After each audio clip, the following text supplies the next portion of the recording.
When one does away with oneself, one does the most estimable thing possible. One thereby almost deserves to live, meaning it is actually not always or necessarily bad to be done with oneself or ourselves in general, because sometimes we are so tired, exhausted, fatigued, psychically, psychologically, mentally, emotionally, and also we're basically worn out, frustrated,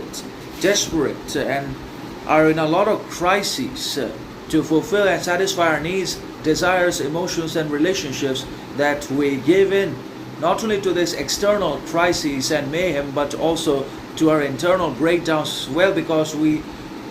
sometimes reach the breaking point, and it is there and in that moment only that we finally, eventually, and really change and progress and improve and enhance in our mentality, perception, psyche, that directly translates into our actions and gets reflected upon our behaviors, relationships, communications with others in the society or in our external surroundings in one way or another. So obviously, it is an estimable thing to be basically done with oneself, because the first and the foremost thing that we do is give up upon ourselves, leave all our hopes behind, and finally give in to the external enmity and societal hostility and public condemnation, criticism, judgment, analyses, thoughts, opinions, perceptions of the others, etc. And that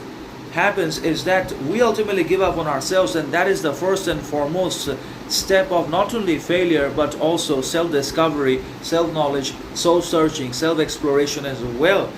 And it is only in that moment that we also become deserving to live as well. We just cannot always continue to move forward, because we also have a breaking point. We all have our limitations and shortcomings that is ultimately going to wear us down, even though we don't want to be worn out, even though we don't want to be incapacitated by anyone or anything at all. But still, because of our limitations, because we're human beings, sometimes we have to give up and give in not only to our internal fatigue and tiredness, but also to the constant external hostility and mediocrity, mayhem, and stupidity as well. Because ultimately, the external world overcomes us. We can show resistance, but we cannot fight each and everyone in our surroundings. We have to give up to the external world, because we cannot fight hundreds of thousands of people or the masses in general, because the resulting consequence will